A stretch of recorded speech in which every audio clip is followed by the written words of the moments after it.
We begin with a little recapitulation. We're talking about evolution, and as we do, we are going a little bit deeper every time into it, and we're adding a little bit more complexity. But even still, we're having a very, very skeletal view of evolution, and we're not seeing everything that goes on in the whole of the divine plan. We said that there are things of time, space, and consciousness.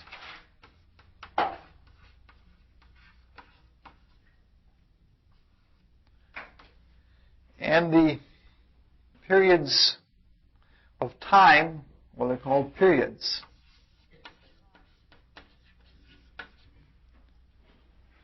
That is a whole spiritual consciousness for a period of time, a whole mood. Within that, there are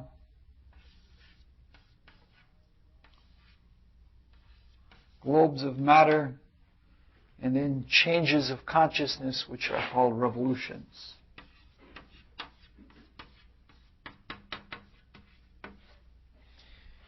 We looked at the first of these periods, which from our point of view was Saturn. And we looked at it as our having a very Saturnian kind of consciousness. Very dark, very dull. We were mineral-like in our experience, and therefore our consciousness was something like that of a current stone. That is, we were in a deep, deep, deep trance.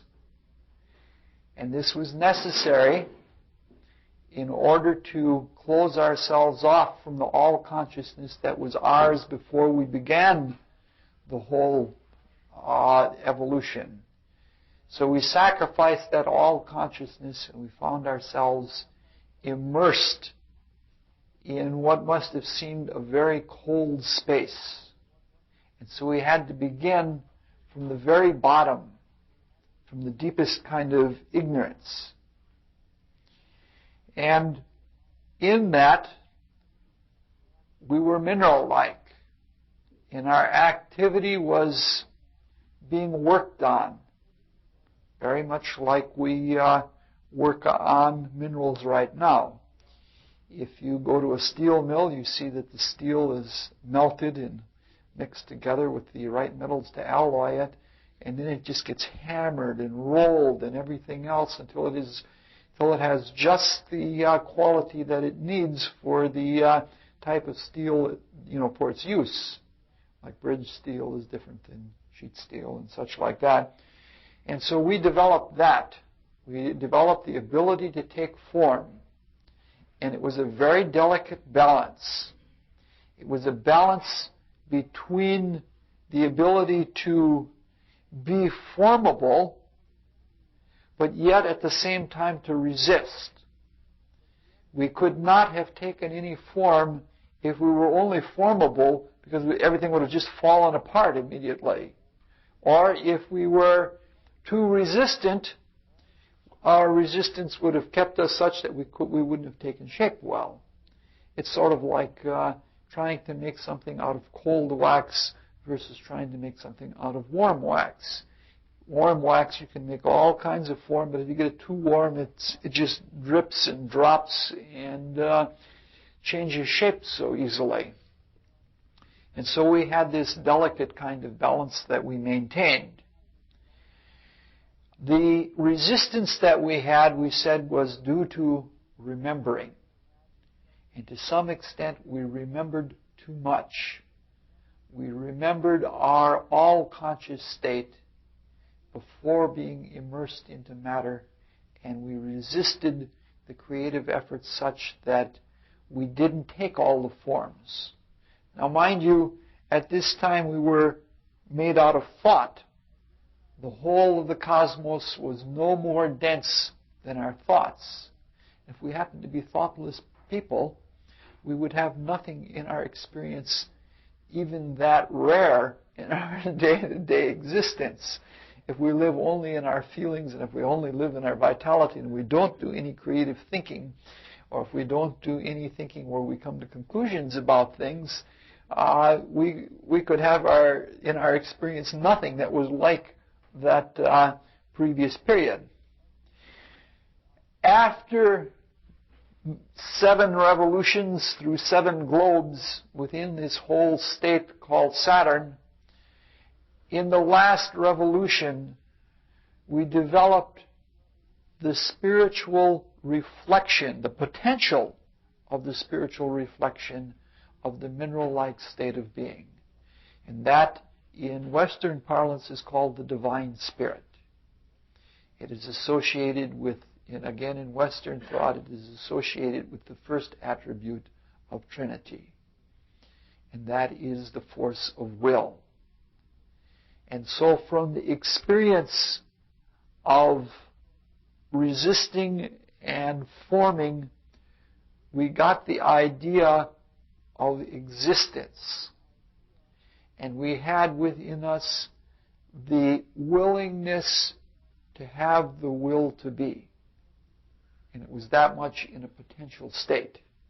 Eventually, when that's waked up, we will be gods in the most ultimate sense of the word, in that we will not only have the will to live once we've been born into this kind of life, but we will have the will to be, and we will be able to autonomously, or we'll be able to auto-generate being out of non-being. It's a very, very profound thing. It goes to show a very wonderful spiritual principle that the most profound abilities that we have to start existence from scratch come from the most humble kinds of experiences, being bashed around by someone else's thoughts. Now, the character of the Saturn period has nothing to do with our current Saturn, or has little to do with our current Saturn.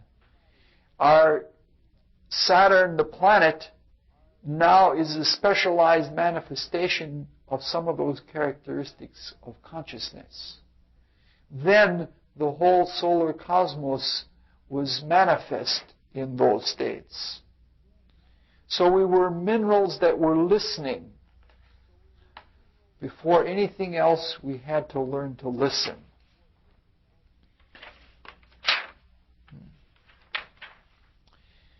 And the last time we met, we talked about after we had had this active period, we rested.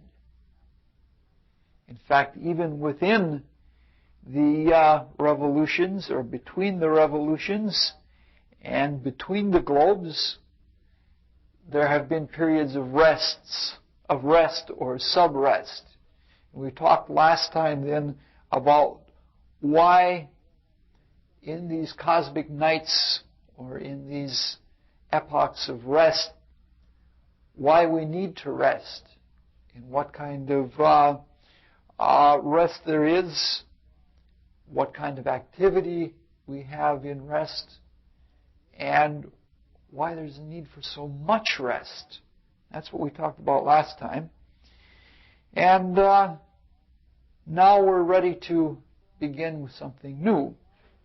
We're beginning to look into another stage of the cosmic metamorphosis, but we have a little bit of recapitulation to do before we can do that.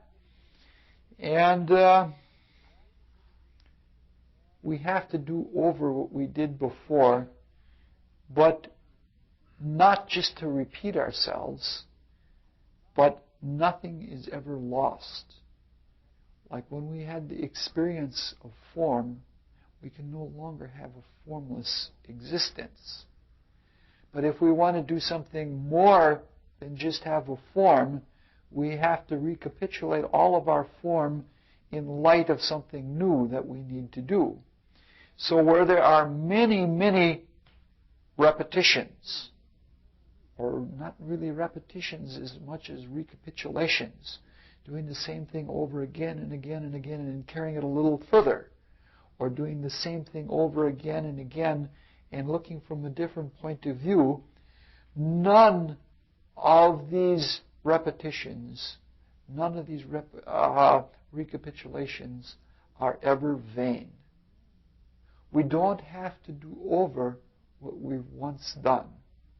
Even the recapitulations, every life, when we are reborn and we go through childhood, it's not the same childhood that it was before. Obviously, we can see that, what I had as an educational experience as a child is very much different than what children are getting in grade school now. It's, they're not even bothering with some of the things that were the main part of what we did. Okay, we talked then last time that space is filled with matter, and matter is manifest or materialized ignorance in reflection to manifest spiritual being or consciousness in time. And if we are going more and more deeply into our ignorance, because we have gradually waking consciousness, we can permeate deeper and deeper and deeper into matter. We have to do this in some sort of rhythmic fashion. Now, we talked last time, 2 times ago, we said that even though there are revolutions, they're not a circle, that we're not doing the same thing over, but that what we're doing is spiraling. And very much what it's like is spiraling into, again, we're going to run into a three-dimensional image which is not adequate or sufficient, but if you can carry it in your consciousness to interdimensionality, working outward, it'll be much better. But suppose you had a very powerful auger or drill, and we're drilling through this floor, dirty as it is. The first thing you'd do, you'd find out that there were several layers to the plywood going different directions and that there were glue in between.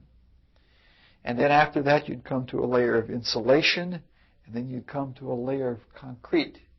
And something like that is what our discovery of self, ours as individuals and of God in the macrocosm, is like. It penetrates deeper and deeper into potential, deeper and deeper into ignorance. But you can't do that all in one blast. If you tried drilling this floor right straight through, you just wouldn't have a powerful enough drill, and you wouldn't be able to push the drill all the way through. So what you do is you drill so far, and then you give your arms a rest, and you let the drill build up its speed again, and you throw off the stuff that you have drilled through in the process. And then you go down and you go into the next layer, which is even harder yet. And so you're pushing even harder. And literally, this is what it takes. If you've ever, I do a considerable amount of praying. And I find that the most effective way of praying is to pray in a spiral fashion, where you don't just pray linearly, but that you go into a certain depth and then come out, and then you go deeper, and then you come out, and then you go deeper, and such like that. All of the things that we're talking about here as creative principles work in our everyday spiritual life. In fact, the last year's talks and this year's talks are all building to the third part of this, which is going to be spiritual exercises that are based on the laws of the cosmos, that self-unfolding can be timely with the period that we live in relative to the whole cosmos, and with the stuff that the cosmos is made up of. And so, like, by spiraling into it, we talked a little bit about it with spiral education last time, that you can go deeper and deeper, and it becomes more and more dense. So there are no vain repetitions, and there literally is a need for rest.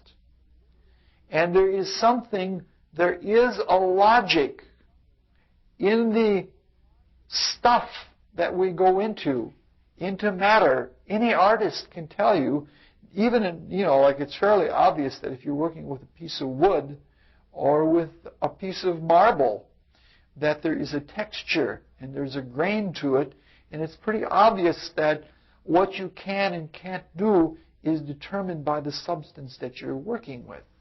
And certain kinds of woods suggest, by their very grain, they suggest certain types of form.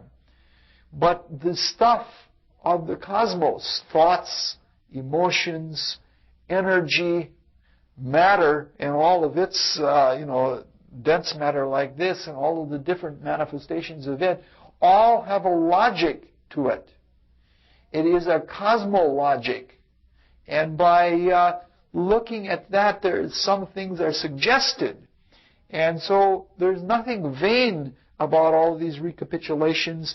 It's sort of like we're taken step by step by revolving through the process. The formula itself is something that has enlightenment built right into it, but what it passes through in terms of matter has within it also a logic. There is a formula of the manifest ignorance in the matter that we are evolving into, so that what we are to become as a result of the divine plan, what is being bestowed upon us by God and the gods within it, is something that is very clear what we're going to become.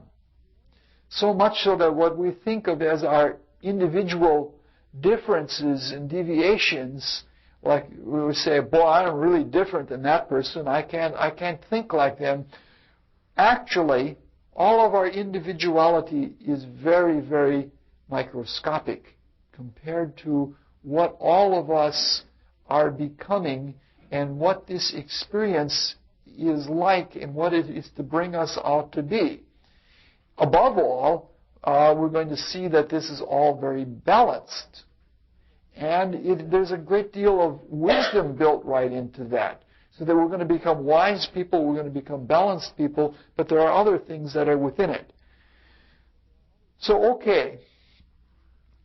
So, we come to the new period, and the new period is called the sun period.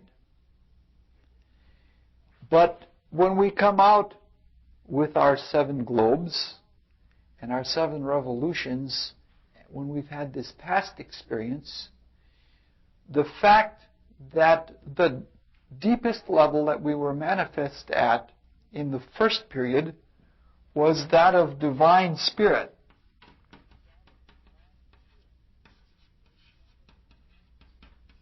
That is the ultimate eventual power of will. That experience is where we spent most of our time, is in the realm of divine spirit. And in that state of consciousness, we developed our greatest power and its reflection in physical matter. And for that reason, we didn't have to focus as much in the realm of divine spirit in the next great period, in the sun period. In fact, we skipped it, and everything went one level deeper. Last time it was between the divine spirit, the life spirit, ideational thought, and then finally concrete thought. Now, this time, as we sink in, we sink one level deeper, and we go into the desire world.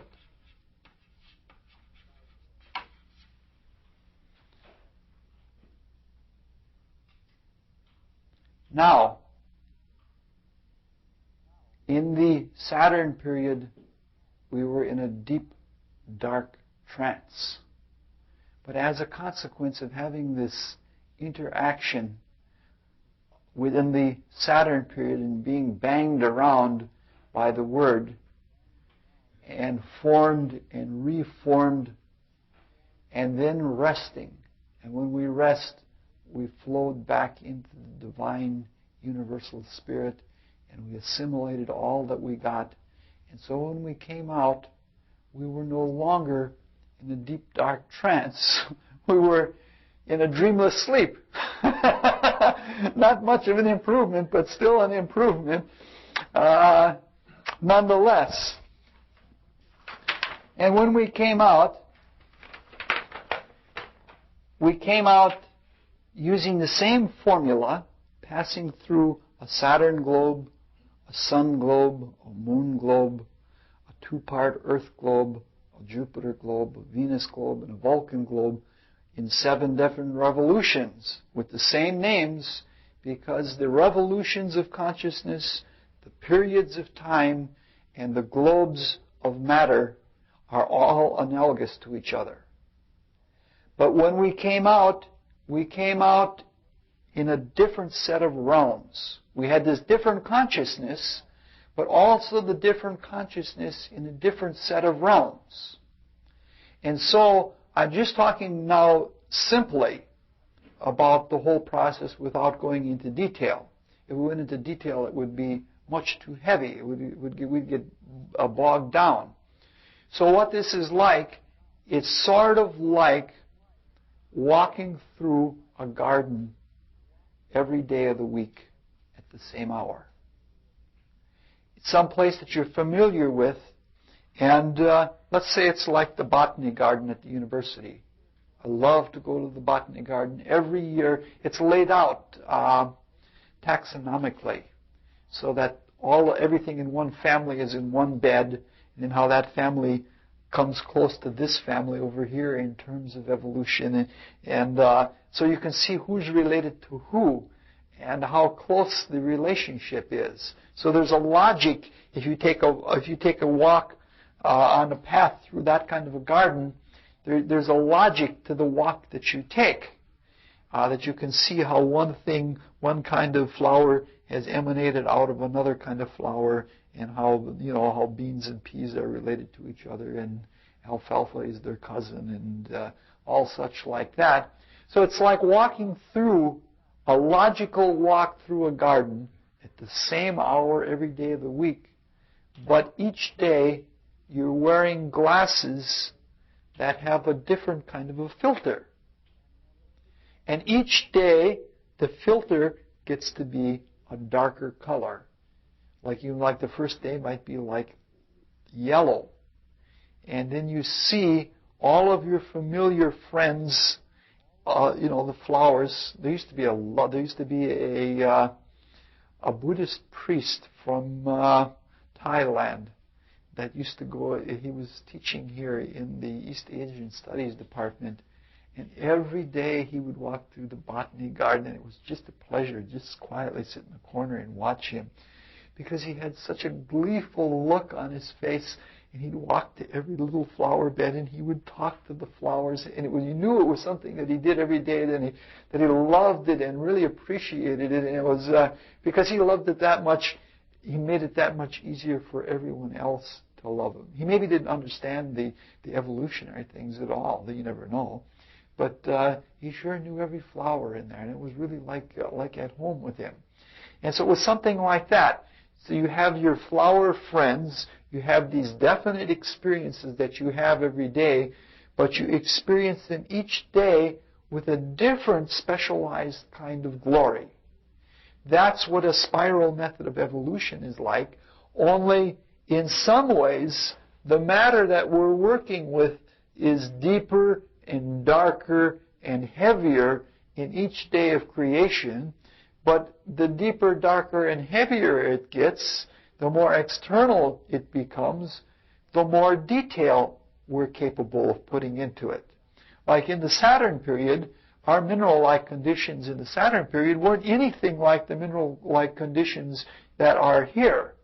the mineral-like conditions we have here, we have over 100 elements. And there's a sub-evolution going through all of these elements. And then there's all of the isotopes. And then there are all of the allotropes of all of the different mineral states. And then they're all existent as solids and liquids and gases. And so that the mineral state here is very, very ramified. And there are all sorts of detailed experiences because the minerals now are benefiting from the minerals that have been in each of the three preceding periods. So that everything, like everything gains from what has come before. That's one of the real joys. That's one of the things that chaos does. When we go into this deep rest, not only do we gain the meaning of what we just experienced ourselves and understand it from the viewpoints of the gods that projected it to us, but we give something from our experience back to the cosmos so that in the next creative day of evolution, that things can be better. And there can be more of an experience. So you could almost take that as a principle that there's nothing that we do that doesn't in some way benefit the entire cosmos. There's no reason why we can't sit on Lakeside Street or Washington Avenue or Regent Street all of our lives and be completely unknown to the world in the sense of publicity or in the sense of stardom or something like that, and yet have a very great effect on the world. Because merit really does count. If we do something completely creative, and if we do it with full consciousness, and we have changed the way of the world, it doesn't make any difference whether the world knows about it consciously. It's going to affect the whole world anyway. Okay. All right. So we're going through the same forms again, only our consciousness is resolving.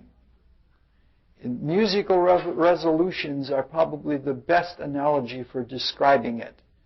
We experience a simple melody, and then we take that theme and we bring it into another key, only we take the theme and it's heavier, and it's more, there are more variations on it, and there are more plays on it. And something like that is what we're talking about. Now, when we talked about one of the keywords of Saturn last time, we said that one of the keywords of it was cold. That relative to the all-consciousness, that it was like being immersed in ice-cold water and we balled up instead of just being streaming out in all directions to all the entire cosmos. When we were put into the world of limitation, we closed up and we became ball-like. Now, even though the external world seemed cold, we were warm. Not hot, but we were warm. And that warmth was the opposite of Saturnine hate. It was a result of love. Wherever there is love or warmth, wherever there is warmth or heat in the cosmos, there is love. Heat and warmth are a product of loving sacrifice in manifestation. So in the Saturn period, we warmed up to things. But when it came to be the Sun period, instead of just being balls of warmth in a consciousness that was darkness, the whole of the cosmos in the Sun period became light. It was bright and radiant. So we came into a world relative to the Saturn period where we were sort of feeling in the dark, sort of like having infrared scopes, like you can see in the dark, or you feel by heat, having a heat sensor. Now there was light, but we were in a much denser world, and the consciousness was much more limited, but it was lit up. And it was lit up with astral light. And that astral light was the light of feeling, emotion, and desire. So you might say, even though we were not yet awake, our waking up, full waking up, didn't come until the times that we're living in right now. You might say that the cosmos was waking up from just being sort of warming up to it. The cosmos wakes up sort of the way some people get out of bed.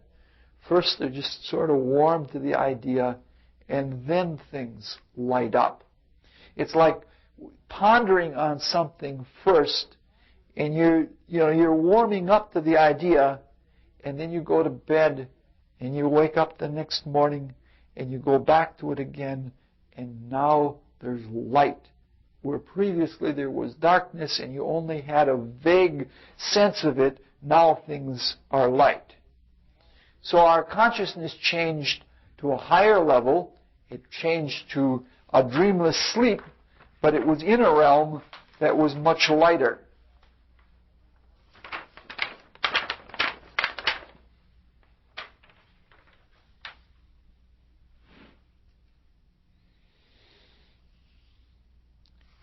If we take some of the ideas, again, that are associated with the sun, let's just take some keywords. Light, radiance, vitality, wisdom. We say someone has the light of wisdom. Life, visibility, growth, responsibility, central purpose, source, such like that. That is the kind of world we came to. One from harsh experience of cold in a mineral-like state of deep trance, we came now to a world of light, vitality, of growth, such. All right. Now, it brings on another principle. We'll start bringing in a few of the complications now.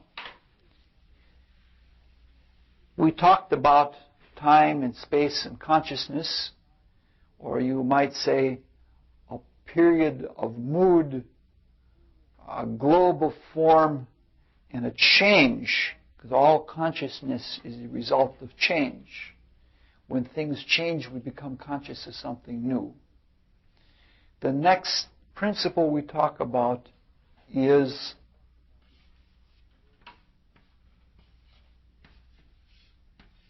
stage. In the same way, there are 7 periods of time, 7 globes of space, and 7 revolutions of consciousness or of change. There are 7 stages. So in the second period, we come to the second stage of consciousness.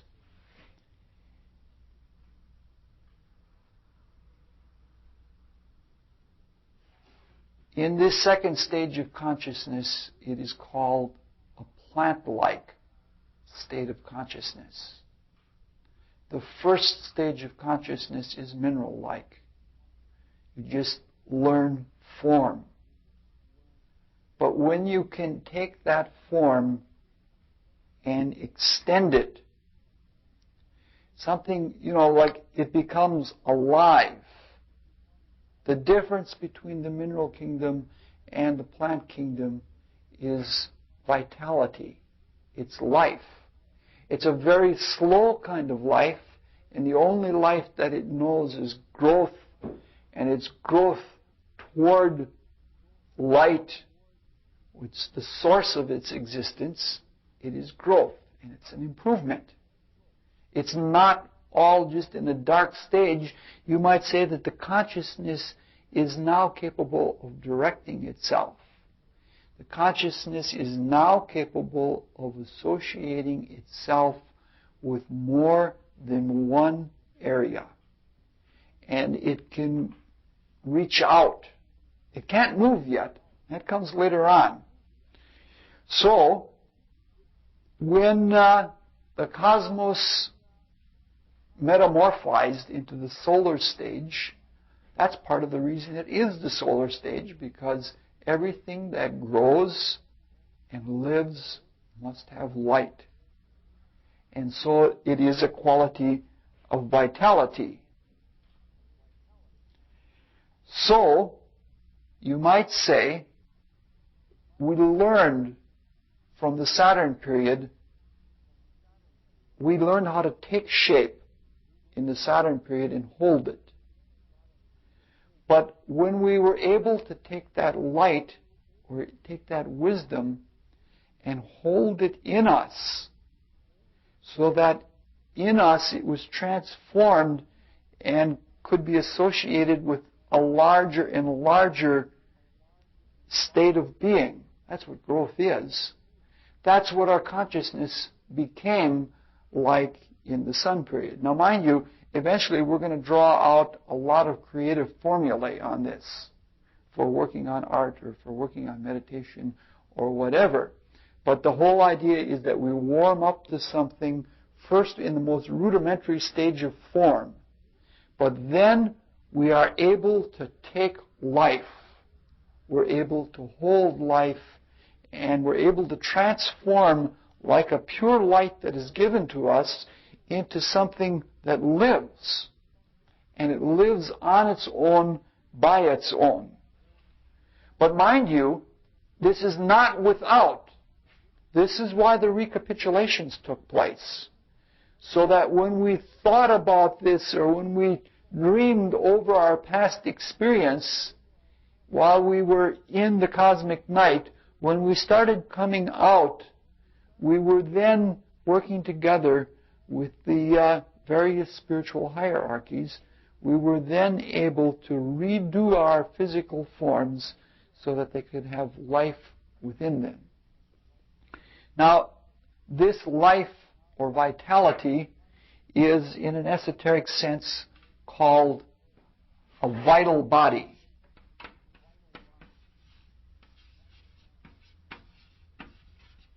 This is a form body, but interpenetrating it, if you have the eyes awakened to see it, is a life, a matrix of life that holds this form together, that vivifies it so that you can grow, that you can heal, that you can move all of the things that you have with life. Now, the thing is, when we were plant-like in the Sun period, that new physical body of that plant was made out of desire. But within it was the new vital body, the new etheric body that was made out of thought. And it's like saying that thinking, everything begins in the thinking stage, and then it passes into a denser state, and a denser state, and a denser state. And in our evolution, we began as thought minerals and developed a form body. Then we became emotional plants, and we developed a thought etheric body, and that thought was able to vivify the emotions. The same thing occurs right now in our consciousness as we exist. How do we motivate ourselves? We motivate ourselves by having a thought or by having an inspiration from a higher level, and then from that, our emotions, our desires, our urges form themselves around our thoughts and give life to our thoughts. So when we're talking about the stage, there is a plant, like our emotions are always in a plant-like stage relative to our thoughts. But then our physical body was in a plant-like state relative to the vital condition of our thoughts. So the first thing we thought about was form. The next thing we thought about was life. But we didn't do this consciously, mind you. At this time, we were still, because we couldn't, because we were in this dreamless sleep at the very best. But everything we were, everything we are, was focused through that potential center of being of ours. It was focused through us by the gods. It was, we are the living, we were then, we are now, the living work of the creative hierarchies. Everything of us was done, the potential through us, by what we experienced in having these forces work through us through the archetypal idea of God, the macrocosm. In that archetypal idea, when that was focused through us by the creative hierarchies as they were learning to become creative hierarchies, the potential through the experience was developed in us. So that's the way we came to be as we are. I'm getting a little far afield from the notes, but I guess that's not all bad. So in some sense, at that point, we're there. Yes, we still are to a large extent. When we come to our human-like state and we start discussing it, we'll find out that in a very important way, one of the best things we can do right now is throw out the gods. Because we can't become our own people.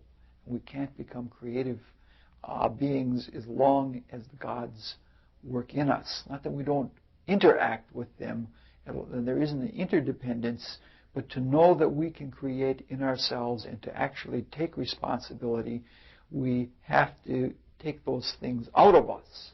We have to exude them from us, and everything that was given to us, the essence of it, we have to find in ourselves and get rid of the other source. But the getting rid of isn't like throwing something in a garbage can. It's more like creative work.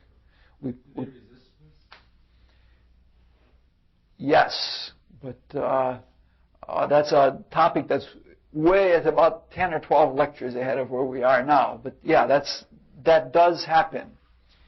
We're going to talk later on. We've talked some in the past, but everything that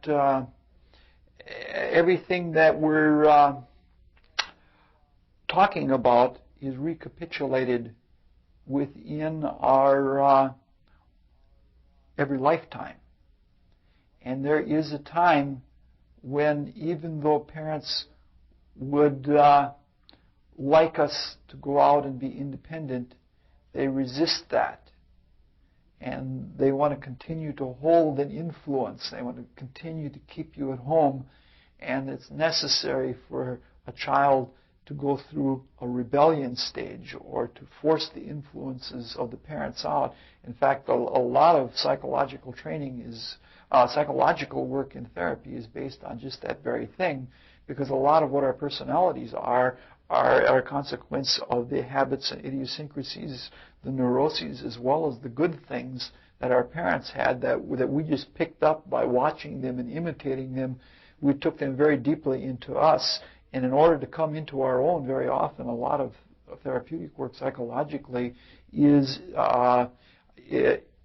forcing out, eliminating those things of our parents, and then finding ourselves what we are and what we want to be. But it's a little far afield. Okay, so we see a number of things are happening simultaneously. We're passing from a state of warmth, like a glowing coal, or if you've ever watched spontaneous combustion, it gets warmer and warmer, to the point where it breaks into a bright flame.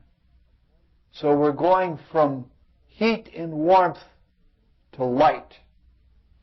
At the same time, we're going from a principally form-oriented state of existence to a life, vital state of existence. We're going from a mineral to a plant state. And we're doing all of this when our consciousness is going from primarily a thought-like state to a desire state. So that there is a connection in our consciousness to this day between the desire to grow It's very clear, especially in the years when in childhood, in late childhood and pre-adolescence, when there is an overlap between the periods that is like between vitalizing and desiring. Children want to grow. They desire to grow, and it becomes a very big, important thing to them. And we're going on a continuous way from being more resistant to being less resistant.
Present in the differences between the plant kingdom and the mineral kingdom right now. If we look at the mineral kingdom right now, it's very hard, it's very resistant. A tree is more woody, or a plant is even stiff, but it isn't hard like a stone is. And finally, we get to an animal which is much softer yet. There is an accretion in the bones, but even that is very light.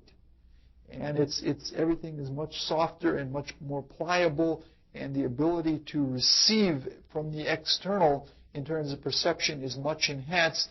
And finally, we get to a human being where more the sensation of all different types is being generalized, and human beings can be so highly evolved, like in the case of Jesus, that the body was so soft and so unhard that it was capable of breaking down or rotting within 3 days' time, which is really quite something. Okay. So there is a movement, a direction, a moving out, and we see the sun's globes filled with vitality, with energy, and such. Now, when we think of a plant, most of us think of our house plants, or we think of a favorite tree or something like that, but a botanist doesn't look at a plant that way. A botanist looks at a plant as that which is capable of photosynthesis.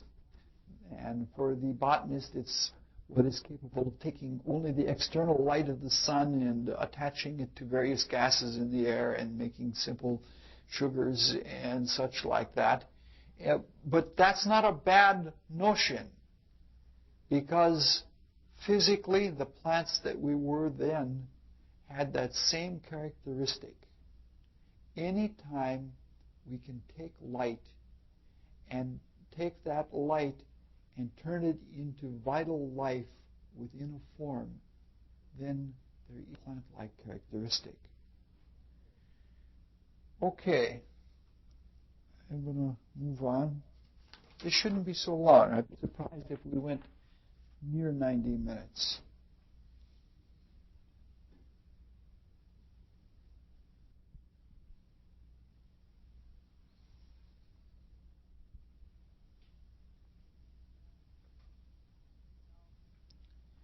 Now, there were more things than this that went on.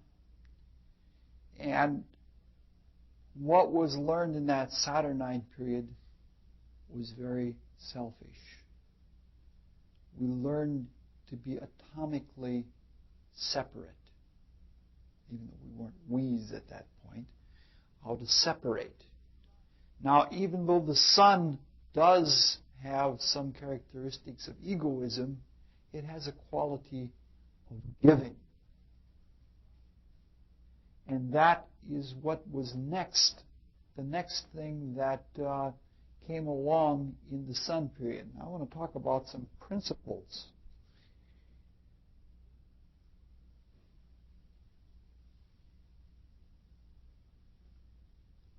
The first principle is the principle of sacrifice. When we're evolving and we're becoming better and proceeding further and further with our evolution, there has to be. We're not everything. If we were godlike, there wouldn't be any reason for evolution. There wouldn't be any reason to learn anything new. But the process of evolution, this very wise formula that we're talking about, this very wise creative experience, has built within it principles. Because our limitation becomes less and less as we go in some ways, more and more in other ways. But when there is limitation, there is only so much that you can take at one time. And therefore, things must take on a linear scope. In the same way that we learned in the Saturn period one position of consciousness, but by having taken many of them, then when we had the great rest in the cosmic night, we learned delineation. That the principle, like our plants right now, are lines. They're extensions, and they're extensions ever more toward the light. And so that means, though, in fact, if we look at a tree, most of the tree is dead. The life leaves one part of the tree and it goes out to another layer, to another layer, to another layer. That the trunk of a tree is a history of the life of the tree, but it's also a history of death. It's continuous new life. And the principle that we're talking about here is the principle of sacrifice. Because we cannot do everything all at one time, something must be sacrificed in order to do something else.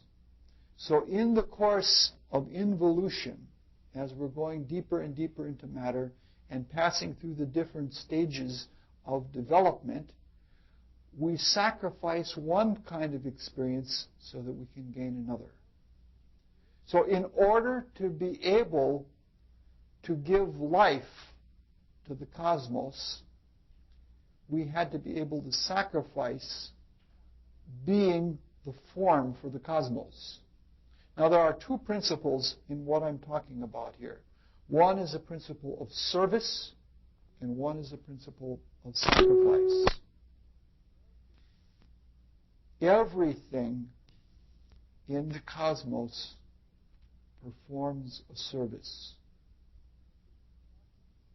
There is nothing, there is no state of existence that is not performing a service all the while that it is here. The service we performed when we were mineral-like is very much like the service that the minerals provide right now. The plants, the animals, and humans, we can't exist without having the mineral kingdom. We can't exist in this kind of form. So the mineral kingdom provides a service by providing the stuff for forms. On the other hand, the plant kingdom provides a service of life. But in order to provide that service of vitality, of life, it had to sacrifice the principle of form. And that sacrifice involves another creative quality,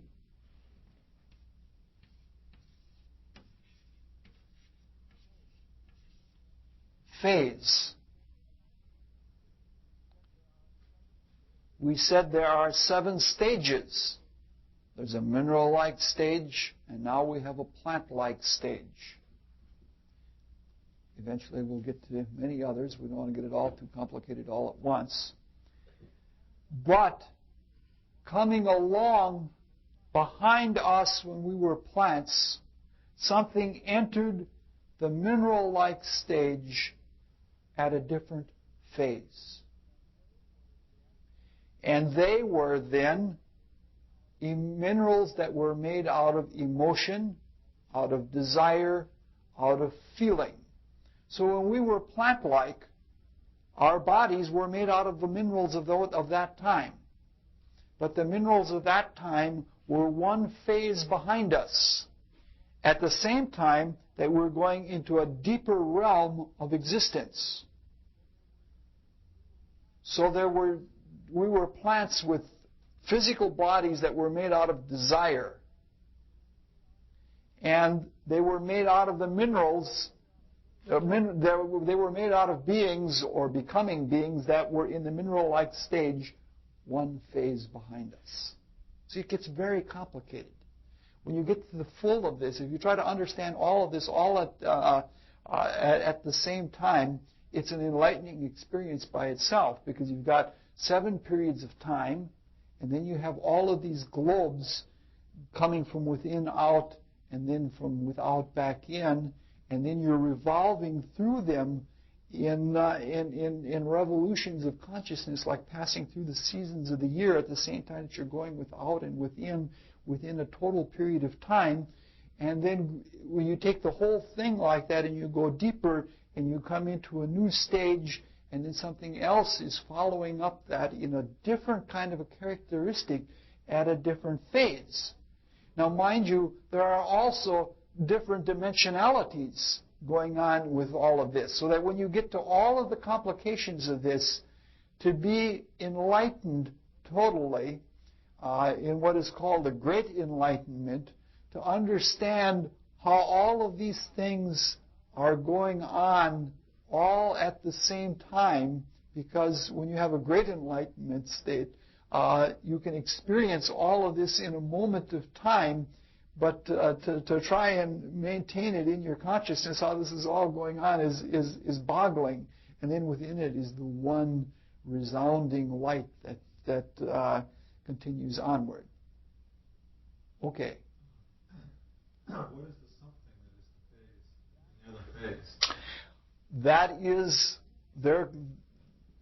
each group of beings or becoming beings that goes through the different stages in the different phases.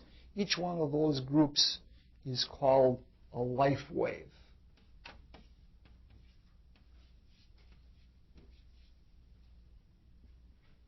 And so there is the life wave.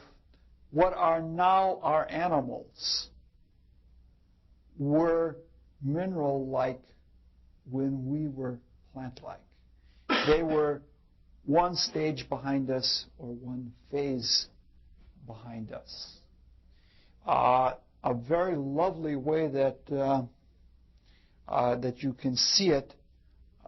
It takes a little bit of imagination, but it works out very nicely.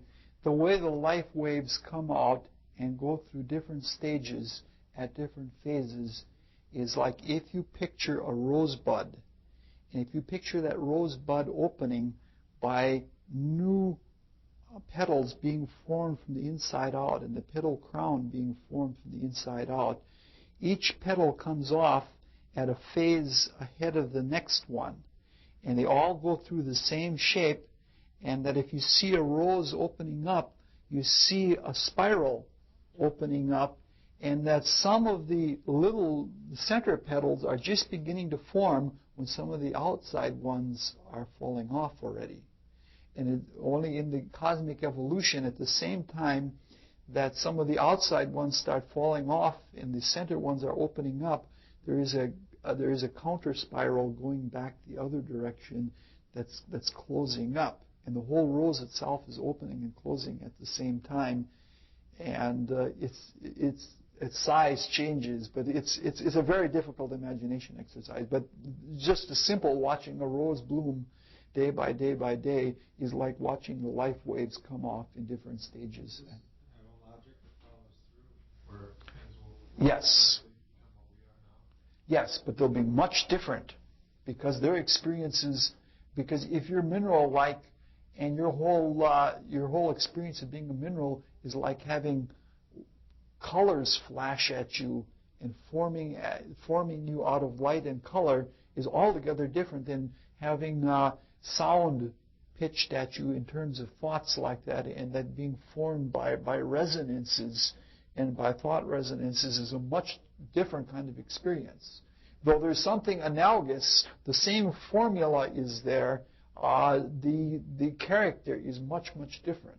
They benefit from us, we benefit from them, but in general, there's no way that an animal can become a human being or a human being can become an animal, because the kinds of experiences that we've had for millions and millions of years before, going back into the early stages of evolution, the experiences are so different that it's impossible. In fact, what we are intended to do, our higher purpose, not just a purpose for this life or for the next 10 lives, but for our purpose as of the whole cosmos, for not an individual human being, but humanity in general, our cosmic purpose is totally different than the cosmic purpose of the life wave that is now in the animals. And the same thing is true of like the angels being, the angel-like stage is the stage that is ahead of us. And our current angels, we can't become angels like that. In fact, if you read in the Bible says very carefully, we will be something like the angels. But it doesn't say exactly what we will be like. Okay. All right. So we had to sacrifice. And it's as if to say the thing that opens us up for a new kind of service is being willing to sacrifice the kind of service that we had before.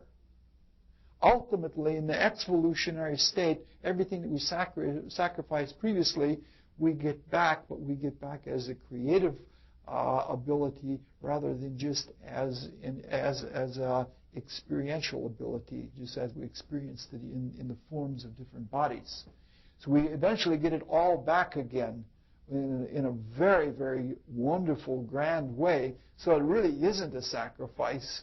In a way, it's analogous to the kind of sacrifice that you make in playing checkers or playing chess. You sacrifice one checker and you get 3 back or something like that.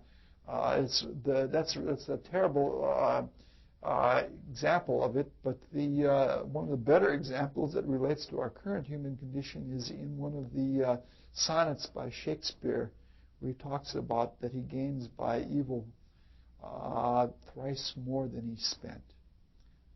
Even when we do things with a nasty attitude, when we get it back, the outcome of it, it's much better than when we first lost it. All right. So we're going to come back to all of this much more in another way later on. So sacrifice is what we had to do. And we came to our new service, and our new service was life. Now, there is an intimate connection between things one phase away. Eventually we're going to talk about things with 2 phases away and 3 phases away. We'll get more and more complex as we go because there are all sorts of lovely laws that go through this. But there is an intimate connection that a plant, our current plants, have to be in the earth. there's that connection, even if they're in the water, that's in the earth. The connection is partly because the guiding spirits that guide them, which we haven't come to talking about yet, that'll come more later on, radiates from the center of the earth outward. It's like what is called a geotropism in botany, but we won't go into that a lot right now. But also because it has to be there. There has to be that connection between the two kingdoms. Because you don't leapfrog ahead. You draw out of where you've come, and we all grow together. Like the plants raise themselves by raising the minerals out of their current state of existence. We never better ourselves by ourselves alone. We only better ourselves by bettering other beings. And we have that intimate connection that our roots literally are still in the earth. And so as we were extending our material experience into a vital experience, there was a common connection with us, with the then mineral-like beings, that is very similar to what it is now. And that is, anything that is above a plant must have a plant in order to use the minerals. Because we've sacrificed, we've left that work to the plant kingdom. The animals and the humans, let's just think about the world right now. The animals and the humans right now have sacrificed photosynthesis. That is the taking of the light and the vitality that is in it and attaching it to minerality so that it can be used. No animal or no human being can use matter unless it has been first pre-processed by a plant. Even totally carnivorous animals have to get their mineral stuff into their body through an animal that is still alive yet, and it's alive from having eaten plants. They're not. That's a little bit advanced of a question. You get all these really great curiosities. I'll try to come to that. All right. So the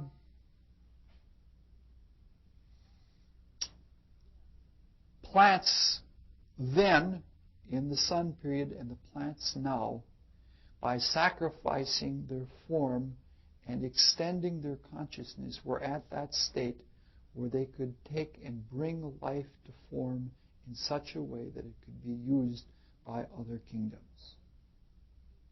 So right now, our continued existence on this plane of existence is dependent on the sacrifice and the service, the consequent service that comes from the plant kingdom. A person cannot live on completely synthetic foods. A person has to have live, vital food. They've tried the experiment several times when U-boats were first developed in Germany.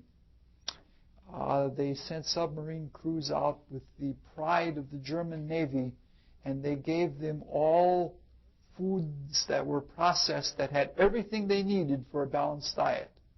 The amino acids, the vitamins, the minerals, but none of it was alive. The closest they came was dried food.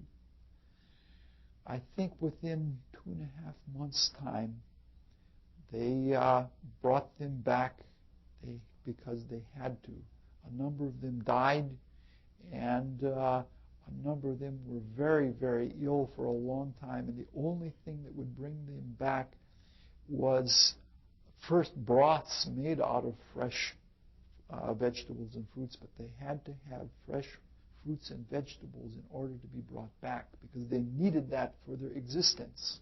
We don't live by form alone, that we have to have that etheric, that vital body in order to exist. We have to nourish our vital essence in the same way we have to nourish our physical essence. Now, it is possible we're beginning to replicate forms that will hold vitality a little bit. Like we can take things off the shelf, denaturalize things off the shelf, and we can make viruses. We put those viruses in the water and they live momentarily.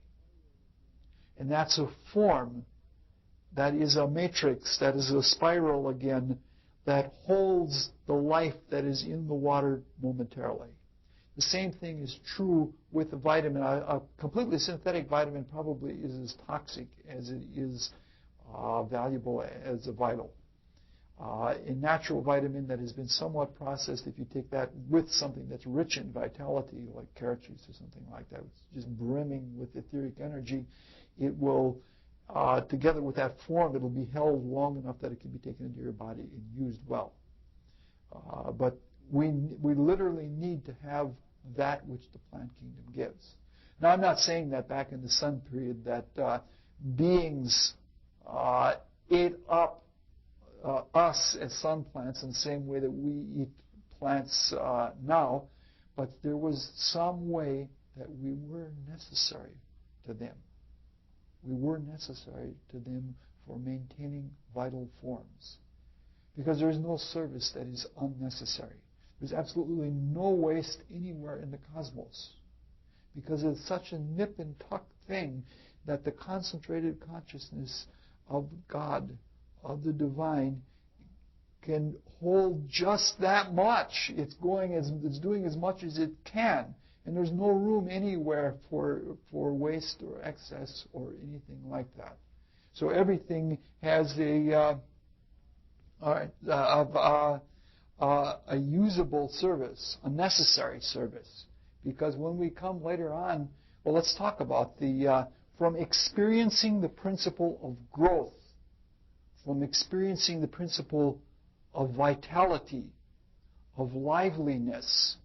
When it came, remember there is a reflective symmetry here now as well as an analogous symmetry. We talked about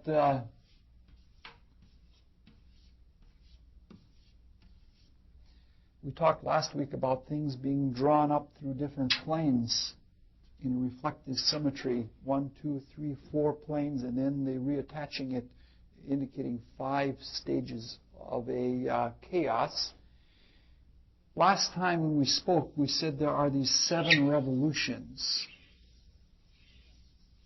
There are also rests in them, and that they correspond to the same period, Saturn, Sun, Moon, etc. And we said that in the first of these revolutions, at the beginning of the beginning, we were immersed and we had our first taste of form. In the 7th of these revolutions, we awakened the capability of willpower, of divine spirit, the reflection of form. We said that the experience comes first, and then the potential state of spiritual power comes out of that experience. Well, in the second period, in the sun period, as we were going in and out in these revolutions of consciousness, in the second revolution, we developed this new etheric vital body. In the first revolution, we were very much like viruses. We were closer to minerals than we were to plants. But in the second revolution, after we recapitulated all of the form, then we came back and we became plant-like. And then in the reflective 6th revolution, we awakened the life spirit, which is, to our consciousness, general enlightenment. First we had, and then in the 7th period, we again experienced the will characteristic, and the two were tied together. But I don't want to get too complicated about this. I want to go a little bit at a time. So the 1st and the 7th are symmetrically tied together. That is, mineral and will are tied together. And the 2nd and 6th are tied together. Plant life and life spirit, which is light of a much different type. It wasn't astral light, but it was the light, like when the lights go on. When you have an idea, within every idea there is truth. And that truth is a love wisdom. And that love wisdom, which is called the plane of Christ consciousness, the potential of knowing the pure truth of something, like we have in an intuition, which goes even beyond an idea, that light of intuition, the potentiality for having that, came in reflection to the life experience.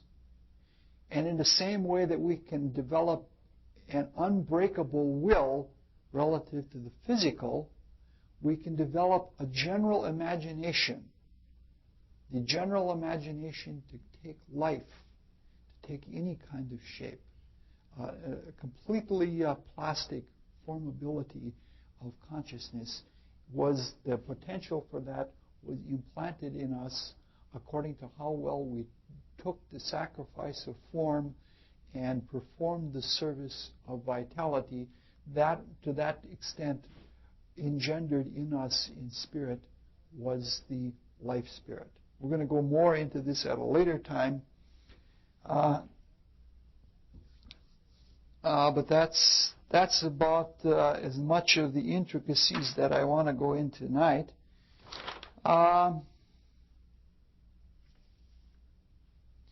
The important principle that is involved here is that the type of spiritual power and spiritual consciousness that is ours in potential is a reflection of the type of experience that we have.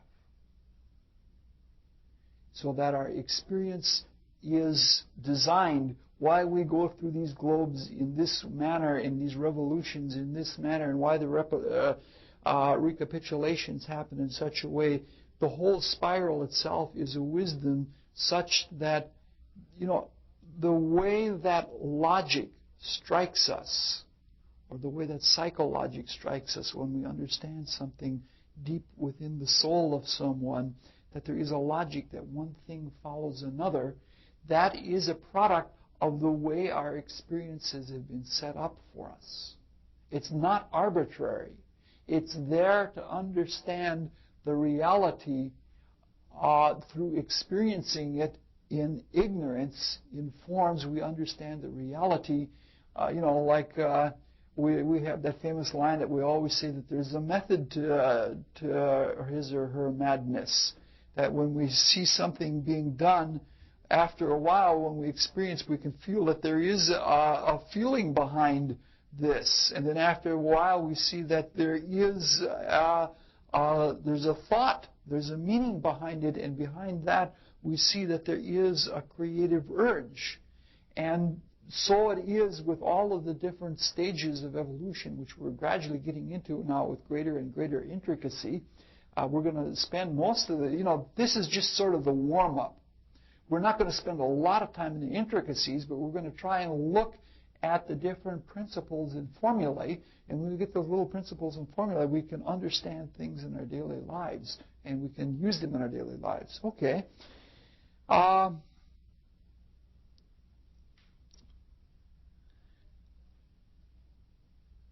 I guess that's about as much as we need to say right now. We developed imagination by taking a lively form, and by taking the life into us, we understood love wisdom. We became more pliable. Let's leave off for now. It's plenty long enough for tonight, and next time we'll go into things with a greater intricacy and a greater depth, and begin to see something more. Are there any questions? I'm sorry, I should repeat the questions because I forget there are people that are listening to this on tape, and then the answers come through, but the questions don't. Yes? What is the wisdom of the sun, and would that be a spiritual sun that you're talking about? Yes. It is, what we're saying here, we're saying that when we were plant-like, we developed the spiritual ability to wisdom. I should repeat the question. The question is, what was that wisdom of the sun-like wisdom? What we're saying is, when we were desire plants, or emotional plants, there is something in the way that the desire to grow and the emotional, how the way emotions come out of thoughts. When thoughts are given feeling, or when impulses that are thoughts become desires to grow, that becomes, the logic of that becomes a wisdom of the Spirit. See, because the quality of emotions is a quality of fluidity. Like if we take the material world as we see it now, this is brittle and hard. Our current plants are learning their liveliness in very brittle times. And the spiritual experience that they're going to get and unfold as a consequence is going to be much different than ours. But we learned a flowing of love that is like the fluidity of emotions flowing one into another. That is where the quality of wisdom comes in. Wisdom is like a truth that has a feeling, basically the feeling of love, because all of the things in the desire world, as we talked last year, there's attraction and repulsion that works in the desire world. By loving people, you attract them to you. By hating people, which is an inversion of love, you push them away from you. And the attractive quality of love, which is what basically what all desire is. Attraction is the principal form that works in emotion or desire or feeling, and that love becomes the wisdom of holding all things together. See, truth permeates all things, and imagination, the para imagination, you might say, that allows anything to be formed out of the oneness, is also all held together, and that is the consciousness that is like light, that is all over, all at the same time. And that was the kind of experience that we gained by having our plant-like condition in the state that we had it. It's a very vague answer, but it's hard to put into words. What's the fluidity of light? I see light in an elementary way just as straight rays with the impulses or the roundness of the sphere. The straight rays are like a projection of will, and the projection of will sets things flowing and spinning around it, revolving around it. We could look at the whole of this evolution in a geometric sense, but I've had enough geometry this year for a while. Okay. Any other questions? All right. In 2 weeks, we'll go a little further.